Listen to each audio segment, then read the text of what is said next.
Hi hello అండి, ఎలా ఉన్నారు? నేనైతే బాగున్నా, మీరు బాగుండాలని మనస్ఫూర్తిగా కోరుకుంటున్నా.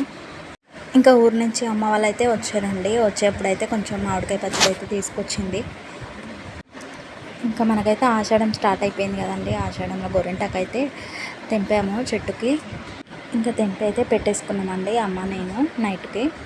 ఇంకా అమ్మ పచ్చడితో పాటు ఈ మామిడికాయలు కొన్ని కందులు కూడా తీసుకొచ్చిందండి. అవి కూడా వేసాను పిల్లల కోసం అని స్నాక్స్గా. ఇంకా మన ఇంట్లో చెట్టుకి అయితే పువ్వులు వచ్చాయి.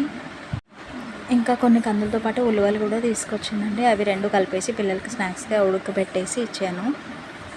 ఇంకా అలానే ఈవినింగ్ టైంలో పకోడీ కూడా చేశాను. ఇది ఇంకా అలానే నర్సరీకి అయితే వెళ్ళానండి. సాయంత్రము 7 ఆ టైంకి వెళ్తే వెళ్ళాము. ఇంకా మా పెద్ద బాబుకి అయితే ఏదో ఉందంట, స్కూల్లో తీసుకురమ్మని చెప్పారంట ఒకటి ప్లాంట్. ఇంకా బాబుకి ఒకటి తీసేసుకొని ఇంకా ఇండోర్ ప్లాంట్ ఒకటి తీసుకున్నానండి నేనైతే ఇంట్లోకి. ఇంక ఇక్కడ ఈ పాట్స్ కూడా చాలా బాగా అనిపించినాయి. ఇంకా స్కూల్ నుంచి రాగానే చెప్పాడు, మమ్మీ రేపటి కోసం అయితే ఒక ప్లాంట్ అయితే కావాలని అడిగారు మ్యామ్ వాళ్ళు. ఇప్పుడే కావాలంటే ఇంకా ట్యూషన్కి వెళ్ళిన తర్వాత మేము వెళ్ళి తీసుకొని వచ్చామండి. అందుకే సాయంత్రం వెళ్ళాల్సి వచ్చింది, మార్నింగే కావాలని చెప్పేసి. ఇంకా ఈ ప్లాంట్ అయితే చూడగానే చాలా బాగా నచ్చిందండి. ఈ ఫ్లవర్ కూడా ఎంత బాగుంది చూడండి. ఇంకా కొంచెం చెట్లలో అయితే క్లీన్ చేశాను. ఇంకెందులో చెట్లు తీసేసి వేరే అయితే పెట్టానండి. ఇంకా కొంచెం అప్పుడప్పుడు వర్షాలు కూడా పడుతున్నాయి కదా అని తమలపాకు ఉంటే తీసుకొచ్చి పెట్టాను. వస్తుందో లేదో చూడాలి. ఇంకా ఇదైతే కొంచెం బిర్యానీ ఆకు అంటారంట అండి. అది పక్కన అక్క వాళ్ళ దగ్గర ఉంటే ఇచ్చారు నాకు. ఇంకా బిర్యానీ ఆకు అంటే అలాంటిది కాదు, ఇది కొంచెం వేరే ఉంటుందంట. బాస్మతి రైస్ స్మెల్ అయితే వస్తుంది ఇది. ఇంకా వర్షానికి తొందరగా అతుకుతాయి కదండి చెట్లు అయితే, అందుకనే కొన్ని కుండీలు ఖాళీగా ఉంటే పెట్టాను. ఇదే అండి ఆకు అయితే బిర్యానీ ఆకు అని చెప్పారు పక్కన అక్క వాళ్ళు అయితే నాకు. ఇంకా అలానే ఆ ప్లాంట్స్ తెచ్చేటప్పుడు ఇక్కడ స్టాండ్ అయితే కనిపిస్తుంది కదండి, అది కూడా తెచ్చాను.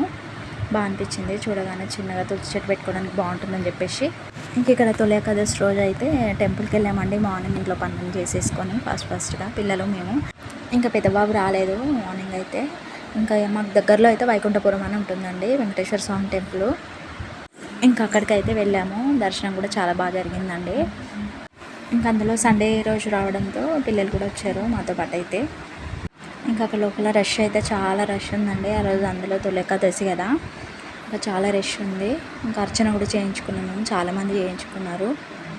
ఇంక ఇక్కడ నాట్యం చేయడానికి అయితే ఇంకా వాళ్ళు రెడీ అవుతున్నారండి. ఇక్కడ తులసి మాలలు కూడా కడుతున్నారు. ఇంకా వెళ్ళగానే స్టార్టింగ్ అయితే చాలా లైన్ ఉందండి. క్యూ లైన్ అయితే చాలా పెద్దగా ఉంది. రష్ కూడా చాలా మంది వచ్చారు. ఇంకా కొంచెం మాకు దగ్గరగా ఉండడంతో అప్పుడప్పుడైతే వెళ్తామండి గుడికి. ఇంకా వెళ్ళగానే స్టార్టింగ్ అమ్మవారిని అయితే దర్శనం చేసుకున్నాను.